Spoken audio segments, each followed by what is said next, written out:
تو وہ ساتھ میں ہوتا ہے، دکھ رہا ہے یہ تکلیف میں جا رہے، برائی میں جا رہے، پرابلم میں جا رہے، مسئلے میں جا رہے، جیل میں گئے، لیکن جیل سے اللہ تعالیٰ نے کہاں پہنچا دیا؟ بادشاہ کو خواب دکھایا، اور خواب کی تعبیر کوئی نہیں بتا پایا، انہوں نے بتایا۔ پوزیشن کیا ہوئی؟ قال جعلنی علی خزائن الارض۔ اب ایسی پوزیشن میں ہو کہ بادشاہ کے سامنے ڈیمانڈ رکھ سکتے ہیں کہ یہ جو تمہارے خزانے ہیں پورے، اس پہ میرے کو ذمہ دار بناؤ، اور بنا دیا بادشاہ نے۔ تو پورا جو ہے پورے خزانے جو مصر کے تھے ان کے اوپر یہ بنے ذمہ دار، ان کے ہاتھ میں پوری حکومت کے خزانے۔ تو جو انسان کم قیمت میں بکا ہے بازار میں، اسی انسان کو اللہ رب العالمین نے اتنی عزت دی کہ پورا مصر اور اس کا پورا معاملہ ان کے ہاتھ میں، پوری خزانے ان کے ہاتھ میں۔ تو زندگی ایسی ہے، لیکن ایک انسان ہر حال میں اللہ سے جڑا رہے۔ اتنی تکلیف میں آخری تکلیف کون سی تھی؟ جیل۔ جیل میں جب دو قیدی آئے ساتھ میں اور ہمارا خواب بتایا، ہمارے کو میں خواب دیکھا دونوں بتائے، انہوں نے پہلے کیا کیا؟ اللہ کی بڑائی بیان کی ہے۔ تو معلوم ہوا اتنی تکلیف کے بعد بھی سب سے پہلی چیز ان کے پاس کون تھی؟ اللہ۔ یہ ہمارے باپ دادا کا دین ہے، ہمارے سارے نبیوں کا دین ہے۔ اللہ اچھا ہے کہ یہ سارے اتنے سارے معبود اچھے، تو آپ سوچیے کہ انہوں نے وہاں بھی اپنے دین کو نہیں چھوڑا، اللہ سے مایوس نہیں ہوئے، ناراض نہیں ہوئے، شکایت نہیں کی، بلکہ ان کے سامنے اللہ کی بڑائی بیان کی۔ انہیں کہا دیکھو میں اتنا اچھا آدمی ہے کہ پھر جیل میں آ گیا، میں ایسا نہیں کہا ان کو۔ تو وَاعْلَمْ وَأَنَّ الْفَرَجَ مَعَ الْكَرْبِ، کہ بعض اوقات تکلیف کے ساتھ ہی بھلائی ہوتی ہے، کشادگی ہوتی ہے، ہم کو دکھتی نہیں ہے، ہم کو نہیں دکھائی دیتی ہے، لیکن کیا سب کچھ دکھنا ضروری ہے؟ اللہ پر اعتماد کافی نہیں ہے؟ مومن کا اعتماد اللہ پر ہوتا ہے۔ میرے کو نہیں دکھ رہا، اللہ کو معلوم ہے۔ اسی لیے ان کے والد نے بھی کیا کہا؟ وَأَعْلَمُ مِنَ اللَّهِ إِنَّمَا أَشْكُو بَثِّي وَحُزْنِي إِلَى اللَّهِ وَأَعْلَمُ مِنَ اللَّهِ مَا لَا تَعْلَمُونَ۔ میں اپنے دکھ اور اپنے غم کا دکھڑا اللہ ہی کے سامنے بیان کرتا ہوں، اللہ ہی سے شکایت بندوں کی کرتا ہوں، اللہ کی بندوں سے نہیں۔ اپنے حالات کی شکایت میں کس سے کرتا ہوں؟ اللہ سے۔ اور اللہ کی طرف سے مجھے اس بات کا علم ہے جو تم نہیں جانتے، مجھ کو یقین ہے اللہ کرے گا۔ یہ بندہ ہے وَأَعْلَمُ مِنَ اللَّهِ مَا لَا تَعْلَمُونَ، تو اللہ کے بارے میں مجھے وہ بات معلوم ہے جو تم نہیں جان سکتے، تم کو نہیں معلوم ہے۔ وَأَنَّ الْفَرَجَ مَعَ الْكَرْبِ، یعنی تکلیف میں بھی انسان کو کیا چاہیے؟ وہ یقین رکھے کہ اس میں میری کوئی بھلائی ہوگی، آدھی تکلیف کم ہو جاتی ہے۔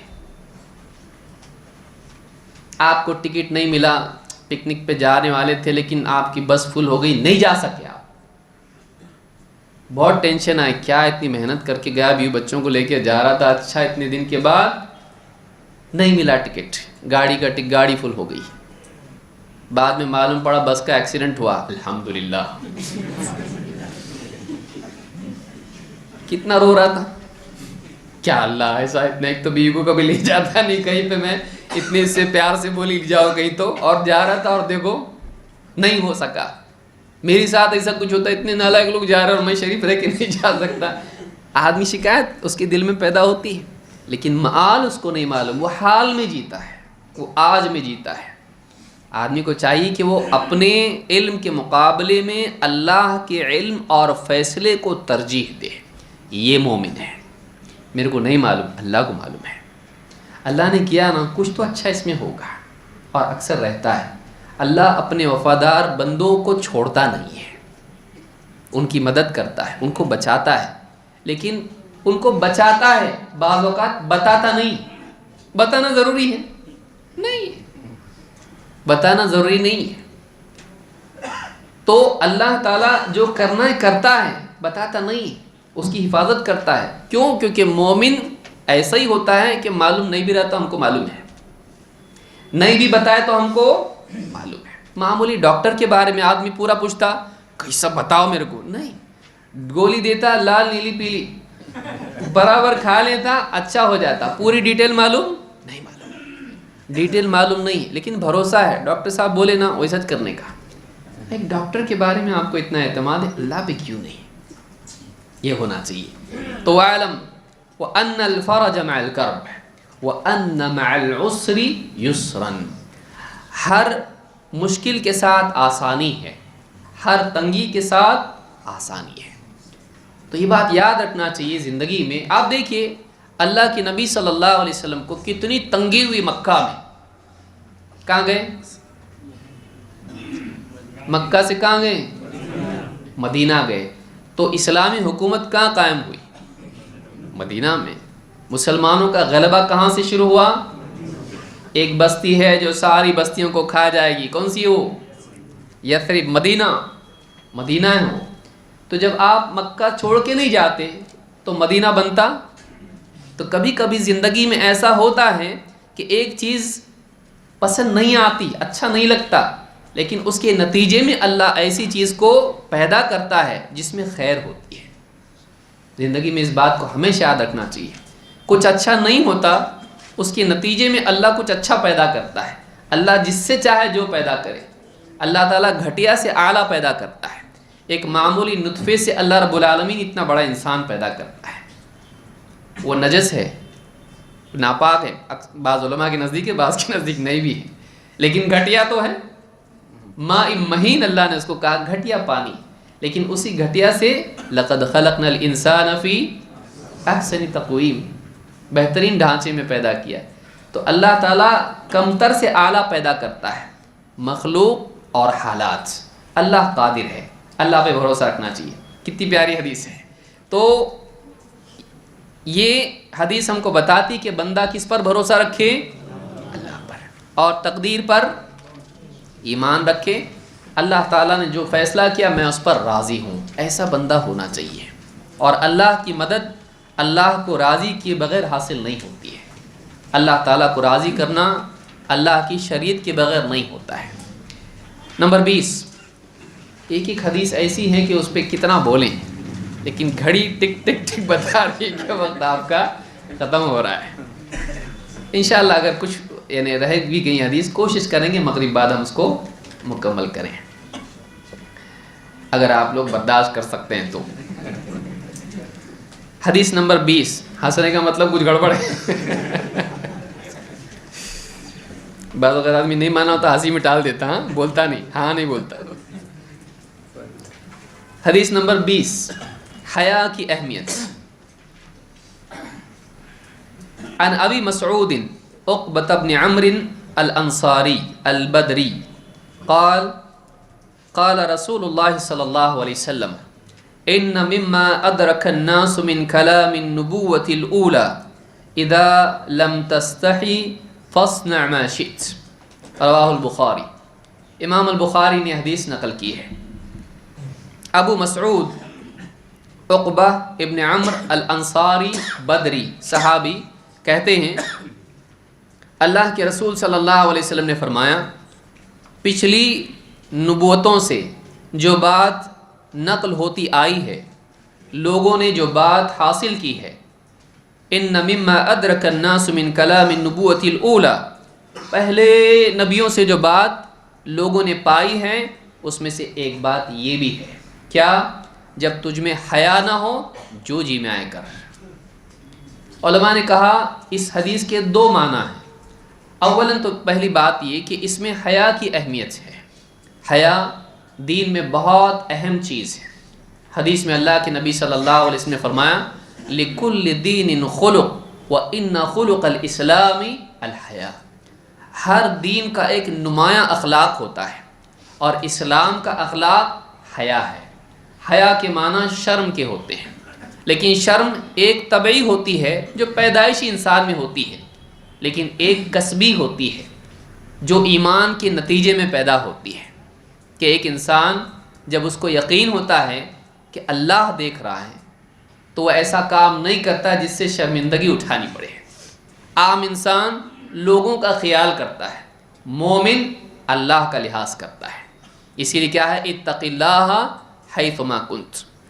تو ایمان کے نتیجے میں انسان کے اندر اپنی عزت خراب کرنے والے کاموں سے بچنے کا مزاج پیدا ہوتا ہے، دنیا اور آخرت میں اللہ کے سامنے۔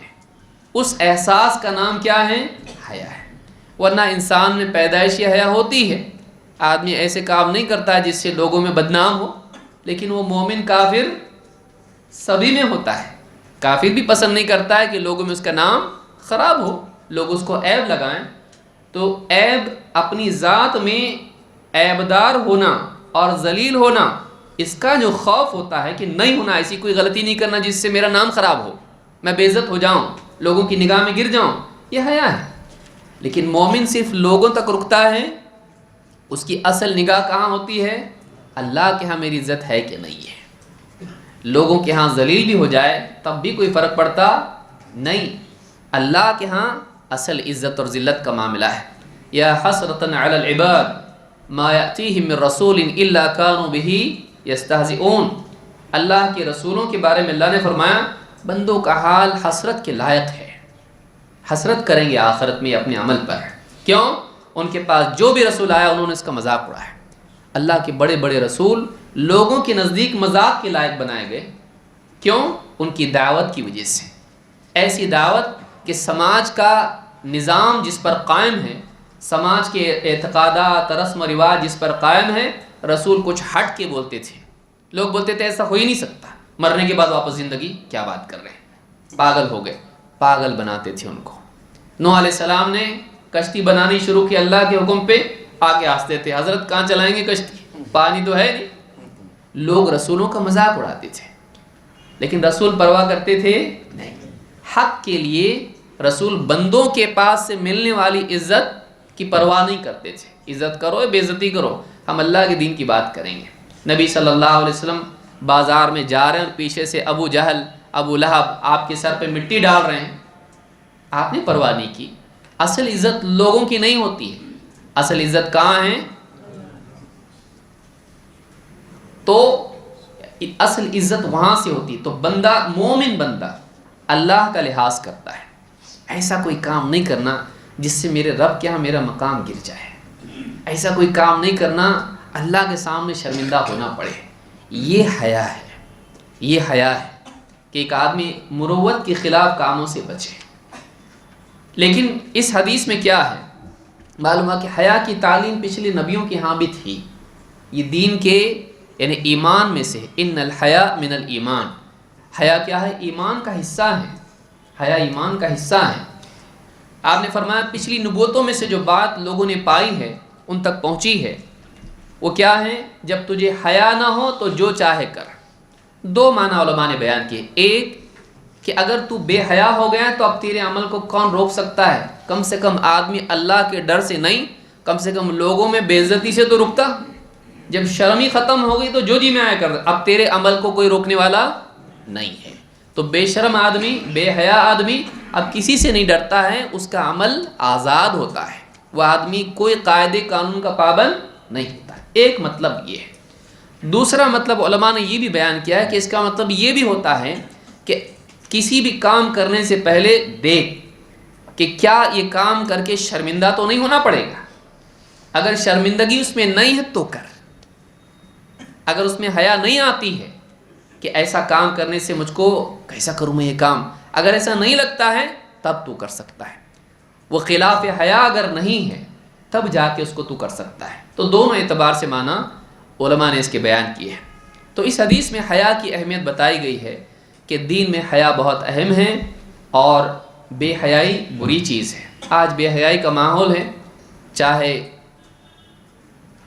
لباس کے اعتبار سے ہو، عریانیت، عورتیں ادھورے لباس میں گھوم رہی ہیں، یا دین کے نام پہ غلط کام کرنے کا ماحول ہو، آدمی جس کے جی میں جو آیا بے حیائی میں بول دیتا ہے اسلام کے بارے میں. ایسی کئی چیزیں ہیں جو بے حیائی کے ساتھ لوگ گناہ کر رہے ہیں. شراب پی رہے ہیں، ناچ گا رہے ہیں، فیس بک آپ دیکھیے، انسٹاگرام آپ دیکھیے، واٹس ایپ آپ دیکھیے، بے حیائی کا بازار لگا ہوا ہے. ٹک ٹاک، اس طرح کی خرافات میں آپ دیکھیے، مسلمان مرد، مسلمان عورتیں اس پر بے حیائی کے ساتھ جو جی میں کر رہی ہیں. تو یہ حیا نہ ہونے کا نتیجہ ہوتا ہے. حیا انسان میں ہونا اس بات کی علامت ہے کہ ایمان ابھی زندہ ہے. حیا ہونا اس بات کی علامت ہے کہ اس کو کسی کے آگے جواب دہی کا احساس اس کے اندر ہے. بہرحال حدیث نمبر 21، ایمان اور استقامت کی اہمیت، یا ایمان اور استقامت میں باہمی ربط، تعلق. عن ابی عمر وقیل ابی عمرة سفیان بن عبد اللہ رضی اللہ عنہ ابو عمر یا ابو عمرہ سفیان ابن عبداللہ رضی اللہ تعالیٰ عنہ سے روایت ہے، فرماتے ہیں قلت یا رسول اللہ قل لی فی الاسلام قولا لا اسأل عنہ احدا غیرک، کہا کہ میں نے کہا اللہ کے رسول اسلام کے بارے میں ایسی کوئی بات مجھ کو بتلا دیجئے کہ آپ کے سوا، آپ کے علاوہ کسی اور سے مزید پوچھنے کی حاجت نہ رہے، یعنی آپ سے بات سن کے بس ختم، وہ ایک بات پکڑ کے رہوں زندگی بھر میں، اور کسی سے اس کے بارے میں پوچھنے کی ضرورت نہ رہے۔ قال قل آمنت باللہ فاستقم، قل آمنت باللہ ثم استقم، کہا کہ کہہ میں اللہ پر ایمان لایا پھر استقامت اختیار کر۔ اس میں استقامت کی اہمیت معلوم ہوتی ہے ایمان کے بعد۔ ایمان کے تقاضوں میں سے ہے کہ آدمی سیدھا چلے۔ استقامت کے کیا معنی ہے؟ نہ دائیں مڑنا نہ بائیں مڑنا، کون سے راستے پہ چلنا؟ صراط مستقیم پر۔ صراط مستقیم میں مستقیم لفظ کیا ہے؟ سیدھا۔ استقامت بھی سیدھے جانے کا نام ہے، کیونکہ جب سیدھے راستے پر آدمی چلے گا تو اس ایک لکیر کے علاوہ اللہ کے رسول صلی اللہ علیہ وسلم نے اور بھی لکیریں کھینچی کہ نہیں کھینچی؟ دائیں بائیں، وہ کس کی لکیریں ہیں؟ شیطان کی، اور وہ سیدھی لکیر صراط مستقیم ہے جو اللہ کا راستہ ہے۔ وَأَنَّ هَذَا صِرَاطِ مُسْتَقِيمًا فَاتَّبِعُوهُ وَلَا تَتَّبِعُوا السُّبُلَ فَتَفَرَّقَ بِكُمْ عَنْ سَبِيلِهِ، یہ میری سیدھی راہ ہے، تم اسی کی پیروی کرتے رہو، اسی پر چلتے رہو، اور اس کے علاوہ راہوں میں مت نکل جانا۔ وَلَا تَتَّبِعُوا السُّبُلَ، خواہش پرستی کے راستوں میں مت نکل جاؤ، اسلام کی تعلیمات کے خلاف بدعات اور خرافات میں مت جاؤ۔ کیوں؟ فَتَفَرَّقَ بِكُمْ عَنْ سَبِيلِهِ، یہ راہیں تم کو اللہ کی راہ سے دور کر دیں گی۔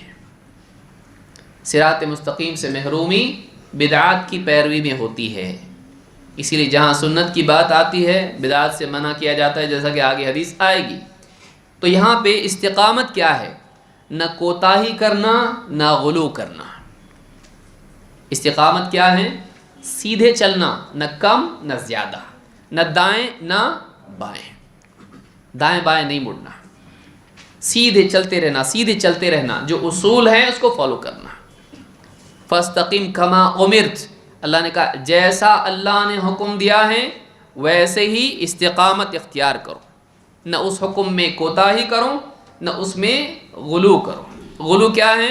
زیادہ کرنا، جتنا نہیں ہونا چاہیے، اور کوتاہی کیا ہے؟ جتنا کرنا چاہیے تھا اس سے کم کرنا، نہ زیادہ نہ کم۔ چائے پیتے آپ، کم شکر چلتی نہیں، اس لیے بہت شکر ڈالے مٹھی بھر کے، چلتی، پیتے ہی کھانسنے لگا آدمی، اس چائے کی کیا ہے؟ بولے تم شکر کم پڑتی، بولے نا اس لیے ہم زیادہ ڈال دی۔ کتنی؟ اتنی زیادہ ڈالتے کیا؟ جتنی ڈالنا چاہیے اتنی ہی۔ تو آدمی کو شکر چائے میں سمجھ میں آتی ہے، دین کے بارے میں بھول جاتا ہے، اپنی طرف سے کچھ بھی دین میں بڑھا دیتا ہے۔ نہیں، استقامت سیدھے چلنا، نہ دائیں نہ بائیں، نہ کمی نہ زیادتی۔ تو قل آمنت باللہ، معلوم ہے کہ پہلے اقرار ایمان ہے، پھر اس کے بعد اقرار ایمان کا ثبوت دینا پڑے گا۔ معلوم ہے کہ استقامت اس بات کی علامت ہے کہ اس کا اقرار ایمان پکا ہے۔ اسی لیے کیا کہا؟ احسب الناس ان يتركوا ان يقولوا آمنا وهم لا يفتنون، کیا لوگوں نے سمجھ رکھا ہے کہ بس اتنا کہنے پہ چھوڑ دیے جائیں گے کہ ہم ایمان لائے اور ان کو آزمایا نہیں جائے گا؟ وَلَقَدْ فَتَنَّ الَّذِينَ مِن قَبْلِهِمْ، ان سے پہلوں کو بھی ہم نے آزمایا ہے۔ فَلَيَعْلَمَنَّ اللَّهُ الَّذِينَ صَدَقُوا وَلَيَعْلَمَنَّ الْكَاذِبِينَ، تو اللہ تعالیٰ بھی دیکھ لے گا کہ کون سچے ہیں اور کون جھوٹے ہیں۔ اقرار ایمان کے بعد آنے والے حالات انسان کا امتحان ہوتے ہیں، وہ یا تو اس کے ایمان کی تصدیق کرتے ہیں یا اس کے ایمان کو جھوٹا یا کمزور ثابت کرتے ہیں۔ لہٰذا استقامت ایمان کی دلیل ہے۔ ایک آدمی سے ایمان کے بعد مطالبہ ہے، ایمان کے بعد آزاد نہیں ہے، ایمان کے بعد پابند ہے کہ اب سیدھے راستے پر چلے گا، منمانے راستے پر نہیں جائے گا۔ پہلے کہیں بھی گھومتا تھا، نہیں اب سیدھے راستے پہ چلنا پڑے گا، اب یہی ایک راستہ، ایک ہی، ہاں یہی ہے، کہیں اور جا سکتا، یہ بھی ہے نا گارڈن آیا، نہیں سیدھا چلو۔ یہ تو بہت پتھریلا راستہ دکھ رہا ہے، ہاں یہی راستہ جانے والا جنت کی طرف۔ اگر ایک دم آرام والا پیڑ لگے ہیں، ہوا چل رہی، ایسا ہوتا تو پھر سبھی جاتے، فرعون اور قارون اور حامان بھی جاتے اس پہ سے۔ کیوں نہیں جاتے اس راستے پہ سے لوگ سیدھے راستے پہ؟ اس لیے کہ تکلیف ہے اس کے اندر، اس راستے میں مسائل ہیں، اس راستے میں آزمائش ہیں۔ تو وہی جاتا ہے جس کو آزمائشوں کے پار اجر کا یقین ہو۔ اس راستے پر چلو تو ایمان لانے کے بعد، اور کون سی چیز چلائے گی اس راستے پر؟ صرف ایمان۔ تو قل آمنت باللہ فاستقم، کہ میں ایمان لایا اللہ پر، پھر جمع رہے سیدھے راستے پر، سیدھا چلتا رہے، دائیں بائیں ٹیڑھا میڑھا جا مت، سیدھا چل۔ ایک بات اگر زندگی بھر یاد رکھے آدمی، اس کے لیے زندگی بھر کے لیے ہدایت و نصیحت ہے کہ ایمان کا اقرار کر، اور اقرار کے بعد صراط مستقیم پر استقرار اختیار کر، اقرار اور پھر اس پر استقرار، جمے رہنا سیدھے راستے پر۔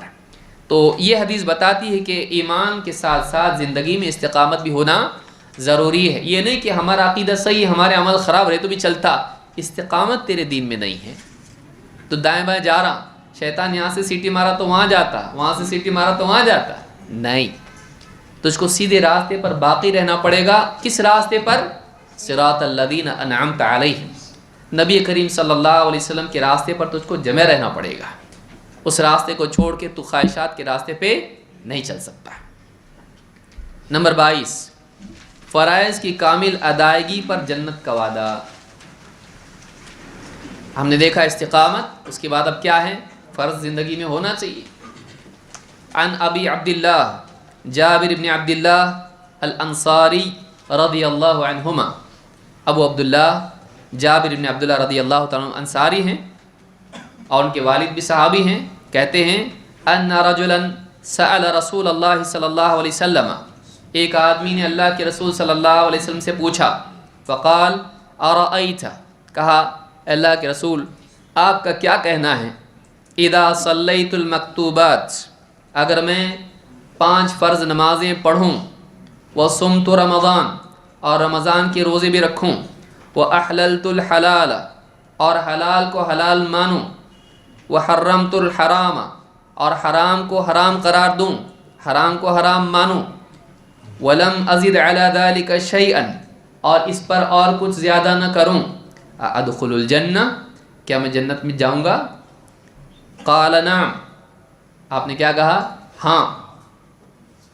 نماز کا اہتمام کروں، 5 نمازیں، رمضان کے روزے رکھوں، حلال کو حلال اور حرام کو حرام جانوں، یعنی حلال اور حرام کا اس کی تمیز زندگی میں باقی رکھوں، دونوں کو ایک نہیں کر دوں، حلال حلال ہے، حرام حرام ہے، دونوں الگ ہیں، اور پھر حلال ہی کا اہتمام کروں اور حرام سے بچتا رہوں، حرام کو حرام مانوں کا مطلب اس سے بچتا رہوں، اور زیادہ نہیں کروں اس میں اپنی طرف سے کچھ بھی، نہ 5 نمازوں میں، نہ روزوں میں، نہ حلال و حرام میں اپنی طرف سے کچھ تبدیلی کروں، ولم ازد علی ذلک، اس کا یہ مطلب نہیں کہ حج نہیں کروں، زکوٰۃ نہیں دوں اور باقی چیزیں بھی، اخلاق، کسی کے حقوق بھی ادا نہیں کروں، بیوی کے بچوں کے، یہ نہیں ہے، بلکہ آخری بات میں سارا آ جاتا ہے، کیونکہ حرام کو حرام معنوں میں جتنے گناہ ہیں ان کو گناہ ماننا آ جاتا ہے، اور جتنی چیزیں حلال ہیں ان کو حلال ماننا آ جاتا ہے۔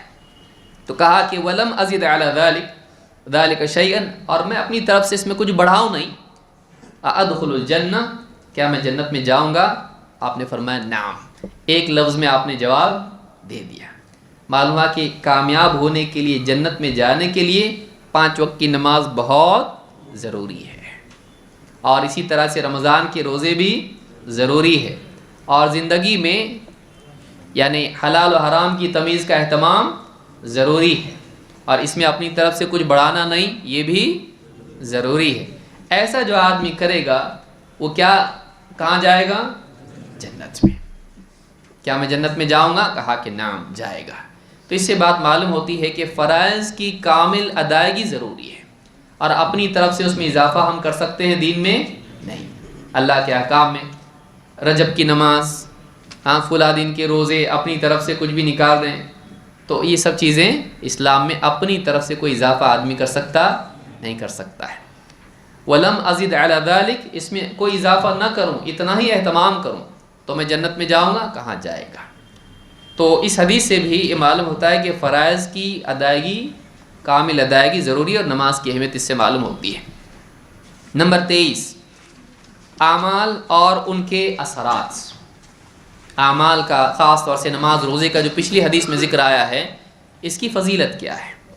عن ابی مالک الحارث ابن عاصم الاشعری، ابو مالک حارث ابن عاصم الاشعری رضی اللہ تعالیٰ عنہ سے روایت ہے، قال قال رسول اللہ صلی اللہ علیہ وسلم، فرماتے ہیں اللہ کے رسول صلی اللہ علیہ وسلم نے فرمایا، الطہور شطر الایمان والحمد للہ تملأ المیزان۔ کہا کہ الطہور شطر الایمان، پاکیزگی آدھا ایمان ہے۔ پاکیزگی یعنی طہارت، وضو آدھا ایمان ہے۔ بعض علماء نے کہا کہ وضو آدھی نماز ہے، کیونکہ اللہ نے قرآن میں نماز کو بھی کیا کہا ہے؟ ایمان، اور طہور سے مراد وضو ہے۔ تو نماز کا آدھا کام کیا ہے؟ وضو کرنا ہے، اور بچا ہوا کام بقیہ نماز۔ یا علماء نے کہا اس سے مراد یہ ہے کہ ایمان میں پاکیزگی سے مراد گناہوں سے بچنا، حرام سے بچنا، یہ آدھا ایمان ہے۔ کرنے کے کام کرنا اور نہیں کرنے کے کام سے بچنا، ان دونوں سے ایمان مکمل ہوتا ہے۔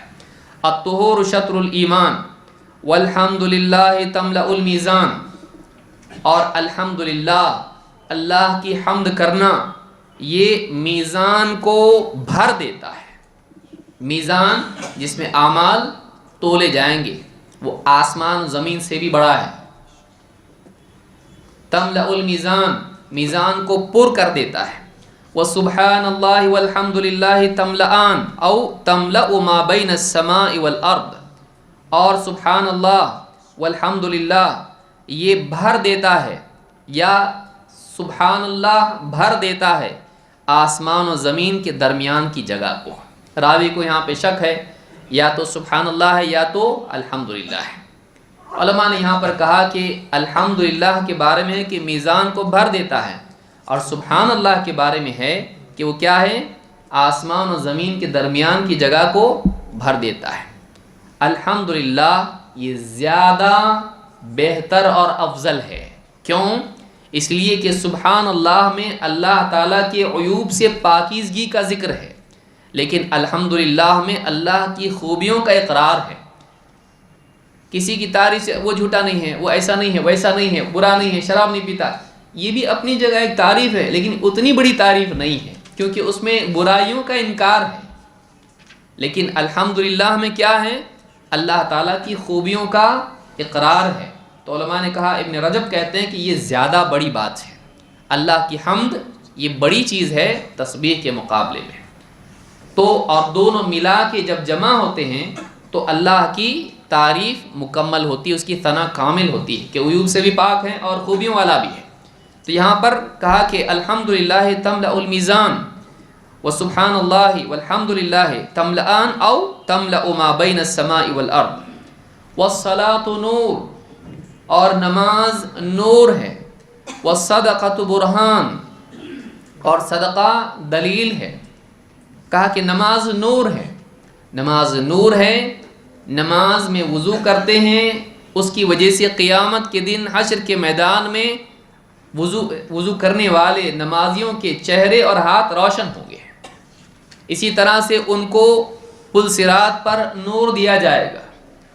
اسی طرح سے جو اندھیروں میں نماز کے لیے جاتے ہیں مسجدیں، ان کے لیے قیامت کے دن نور کی خوشخبری سنا دو۔ حدیثوں میں سب نور کی باتیں آئی ہیں، بلکہ اللہ تعالیٰ اس کے ذریعے سے اس کے دل میں نور پیدا کرتا ہے۔ امام النووی کہتے ہیں کہ نماز سے قلب میں انشراح پیدا ہوتا ہے۔ ان الصلاۃ تنہی عن الفحشاء والمنکر، آدمی آخرت کو یاد کرتا ہے اور اس کا ایمان اس سے اور مزید بڑھ جاتا ہے جب نماز پڑھتا ہے، اللہ کے آگے جھکتا ہے۔ والصلاۃ نور والصدقۃ برہان، اور صدقہ دلیل ہے۔ کس کی دلیل ہے؟ ایمان کی دلیل ہے۔ کیوں؟ اگر اللہ پر آخرت پر ایمان نہیں ہوتا تو ایک غریب کو کیوں دیتا؟ واپس کچھ ملنے والا نہیں ہے، لیکن اس کو یقین ہے کہ یہاں دوں گا وہاں ملے گا، اس کو دوں گا وہ دے گا۔ تو یہ یقین ہے، یہ ایمان ہے، اسی وجہ سے وہ فقراء پر خرچ کرتا ہے۔ تو صدقہ اس بات کی دلیل ہے کہ ایک آدمی اللہ سے ملنے کا یقین رکھتا ہے، دنیا میں دے کر آخرت میں پانے کا یقین رکھتا ہے، تو یہ دلیل ہے۔ وَالصَّدَقَةُ بُرْہان وَالصَّبْرُ ضِیاء، اور صبر روشنی ہے۔ نماز کے بارے میں بھی کہا گیا کہ نور ہے، صبر کے بارے میں بھی کہا گیا کہ نور ہے، یعنی روشنی ہے۔ دونوں میں فرق کیا ہے؟ علماء نے کہا نور جو ہے ٹھنڈک والا ہوتا ہے، لیکن ضیاء جو ہے یہ اس میں حرارت اور اس میں چمک بھی ہوتی ہے۔ جیسے قرآن میں اللہ تعالیٰ نے چاند کو نور کہا اور سورج کو ضیاء کہا ہے، تو سورج میں کیا ہے؟ گرمی بھی ہوتی ہے۔ اس اعتبار سے علماء کہتے ہیں کہ صبر کے اندر نور ہے، لیکن وہ کیسا ہے؟ تھوڑا تکلیف والا ہے۔ صبر جب آدمی کرتا ہے تو نفس پر بڑا بھاری ہوتا ہے، اس میں مجاہدہ ہے، اس میں مشقت ہے۔ جیسے سورج کو دیکھنے میں مشقت ہوتی ہے، اس کی روشنی ہے لیکن اس میں کیا ہوتی ہے؟ اس کو مشقت۔ لیکن چاند کی روشنی میں مشقت نہیں ہے، تو اس میں سکون ہے، لیکن اس میں حرارت ہے۔ تو صبر کرنا بڑا مشکل ہوتا ہے نفس کے لیے، صبر بہت مشکل چیز ہوتی ہے، لیکن صبر کیا ہے؟ روشنی ہے۔ جب آدمی صبر کرتا ہے تو اس کی عقل صحیح دیکھتی ہے۔ جب آدمی بے صبری میں فیصلے کرتا ہے تو نقصان کے فیصلے کرتا ہے۔ آدمی بے صبری میں جلدی سے خرید لیا موبائل، بعد میں پتہ چلا اس سے اچھا بھی تھا، پھر کیا کرتا؟ خود کو کوستا، کیوں جلدی کرتا ہے اتنا، ذرا تھوڑا سا اور انٹرنیٹ پہ ڈھونڈ لیتا نا، اور کون کون سا ہے دیکھ لیتا۔ جلدی لینا ہے کا مطلب لینا ہی ہے، رشتہ ہے اور بھی چیزیں ہیں، بہت ساری چیزیں ہیں۔ جلد بازی صبر نہیں کرنے کی وجہ سے کیا ہوتا ہے؟ جلدی کے فیصلے، جلدی کا کام شیطان کا، والعجلۃ من الشیطان۔ آدمی میں صبر ہونا چاہیے، برداشت نہیں کرتا ہے، کچھ بھی قدم اٹھا دیتا ہے جذبات میں آ کے، پچھتاتا ہے، لیکن صبر کے ساتھ سوچتا ہے تو اللہ رب العالمین اس کو رہنمائی دیتا ہے۔ تو صبر میں کیا ہے؟ نور ہے، اس میں روشنی ہے۔ اندھیرے میں صبر انسان کے پاس ہو، دنیا کے مسائل اندھیرے کی طرح ہیں، اس میں صبر انسان کے پاس ہو تو راہ اس کو ملتی ہے، راہ اس کو سجھاتا ہے اللہ تعالیٰ۔ والقرآن حجۃ لک او علیک، قرآن یا تو تیرے حق میں دلیل ہے یا تیرے خلاف۔ قرآن یا تو تیرے فیور میں ہے یا تیرے اگینسٹ ہے، کیا گواہ؟ اس پہ ایمان لایا، اس کو پڑھا، اس کو سیکھا، اس کی تلاوت کا اہتمام کرتا رہا، اس کے حلال کو حلال، حرام کو حرام جانا، اس کے احکام کی پیروی کی، اس کی تعلیم دی، اس کی دعوت دی، اگر کیا اس کا اہتمام، تیرے لیے دلیل ہے، تو بچ جائے گا، تیرے حق میں گواہی دے گا، نہیں تیرے خلاف گواہی دے گا۔ تو اگر قرآن تیرے خلاف گواہی دے گا تو ہلاک ہوگا۔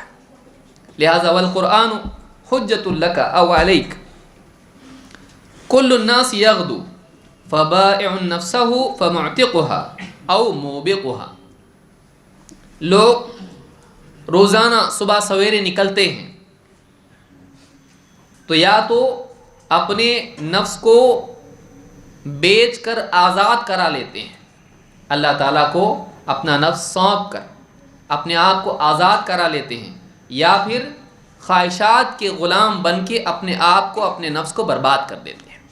ان اللہ اشترى من المؤمنین انفسهم واموالهم بان لهم الجنہ، اللہ تعالیٰ نے ایمان والوں سے ان کی جان و مال کو خرید لیا ہے اور بدلے میں ان کے لیے جنت ہے۔ ہم اپنے آپ کو بیچ چکے ہیں۔ آدمی نیک اعمال کر کے، اللہ کی شریعت کا اہتمام کر کے اپنے آپ کو اللہ کے آگے، اللہ کے حوالے کر دیتا ہے، بیچ دیتا ہے، میں بھی، میرا سب اللہ کا، جو اللہ بولے اب اللہ کا ہے، اس میں اللہ کا حکم چلے گا، میری کوئی مرضی نہیں۔ میرے بدن میں بھی میری آنکھ اللہ کے حکم کے مطابق دیکھے گی، کان اللہ کے حکم کے مطابق سنیں گے، آگے آئے گی حدیث۔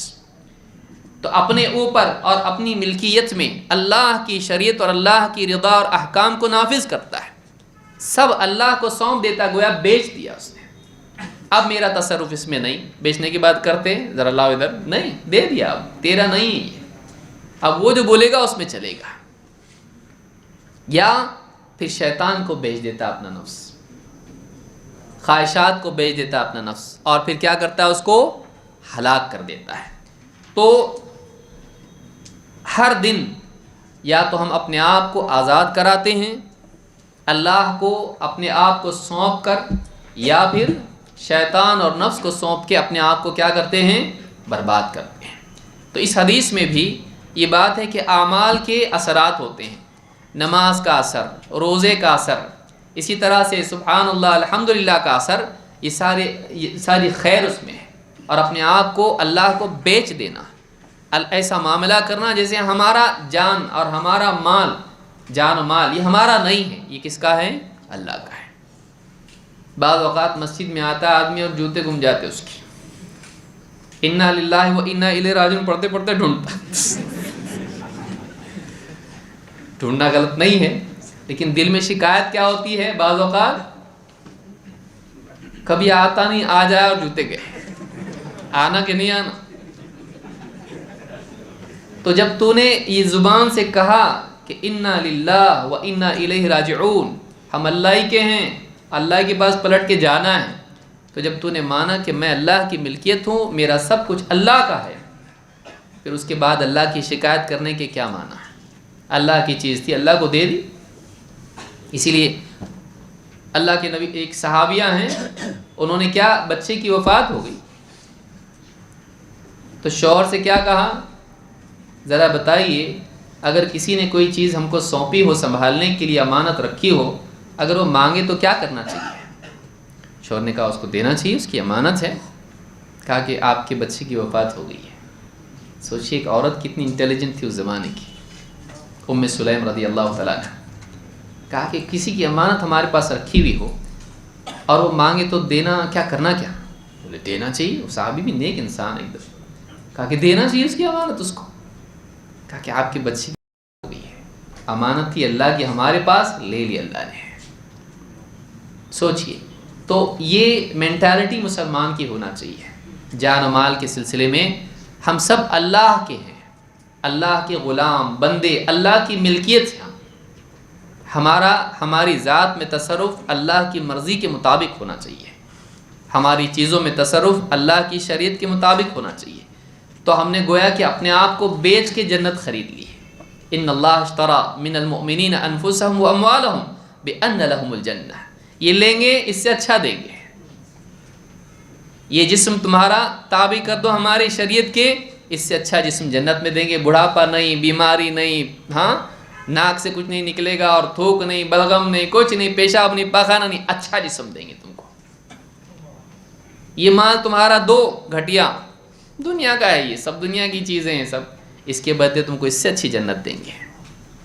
یہ اللہ تعالیٰ کو اپنے آپ کو دے دینا۔